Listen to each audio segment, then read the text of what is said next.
2057. Earth's resources are completely depleted. A race to claim every ore-bearing rock in the solar system begins.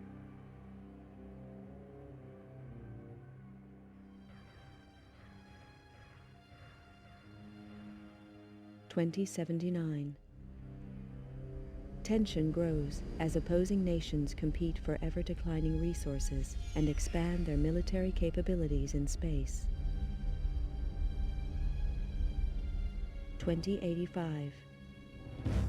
Eurofed Deep Space Survey ship Argo is impounded by SDR-AF coalition forces. 3 ships are destroyed in the ensuing police action. Negotiations fail, and war breaks out. 2086. The war escalates, and military resources on all sides are rapidly depleted. 2087. The final fleet action takes place at Nereus Harbor, orbiting Neptune. Within days, the battle is finished. Damaged and badly irradiated, the flagship Damocles is the only cruiser to survive the conflict. The war is over. Powerful multinational corporations unite to take control and restore order to the tatters of society. With little remaining military or financial resources, Earth's governments are stripped of their powers and are forced to demilitarize. The construction of capital-class armed spacecraft is outlawed. 2089. The corporations continue the exploitation of space, making vast profits to further strengthen their position.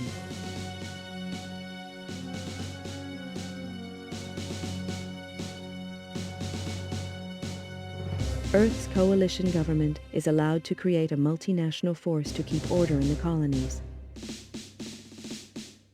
The government police are born.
I never intended to join the G-Police.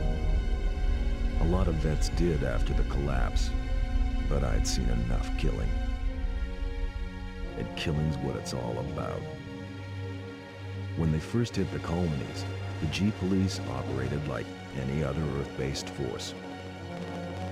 They got slaughtered by the truckload, and it was clear that the frontiers required more forceful policing.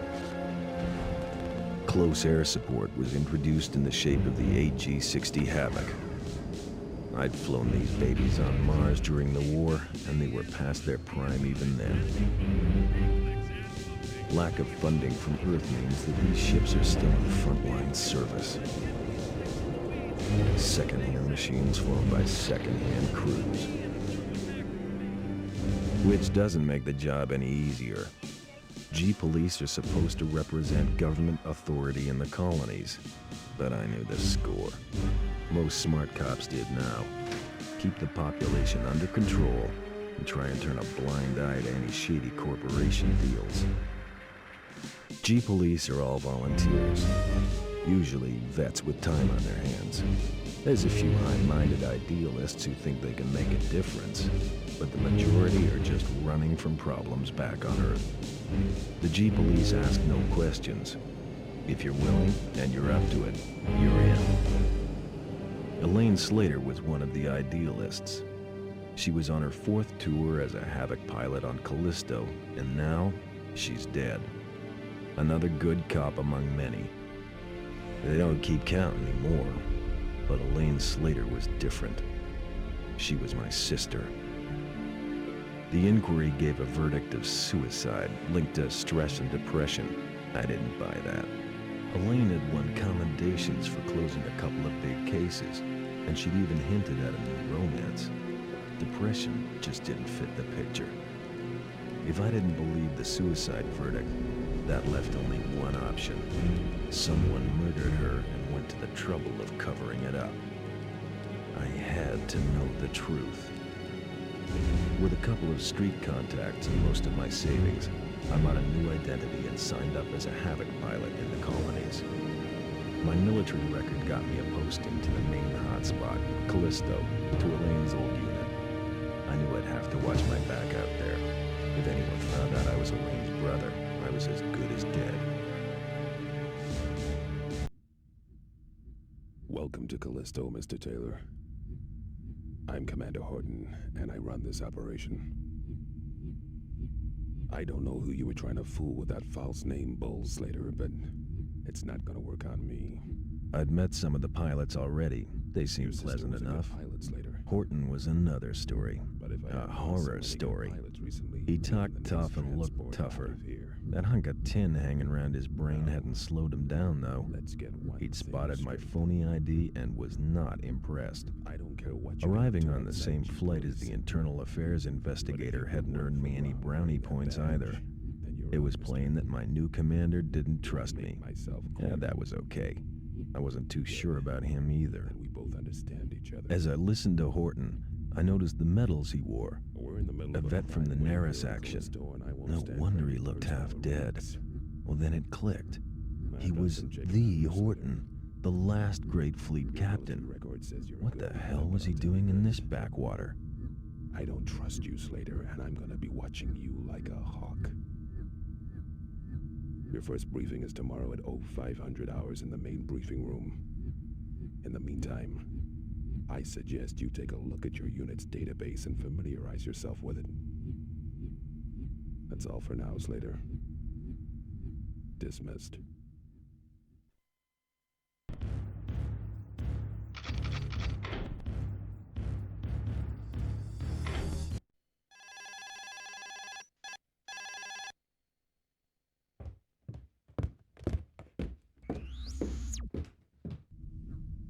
Okay, people, listen up. We all know that gang warfare has escalated rapidly in the past few months. We've been hit pretty hard by it. A lot of the weapons being used by the gangs are restricted military issue. We need to find out where this state-of-the-art firepower is coming from and neutralize the source. Recent information points to Krakow employees being involved in this weapons smuggling. The evidence is slight, however, and there is no clear motive for the corporation as a whole.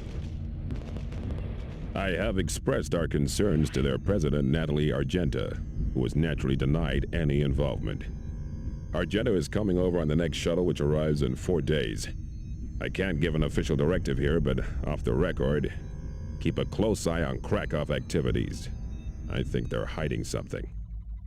As you're probably aware, Internal Affairs are now investigating us, so no foul-ups, no heroics, and definitely no friendly fire incidents. Understood? Yeah. Keep your eyes open out there, do your job, and get back in one piece.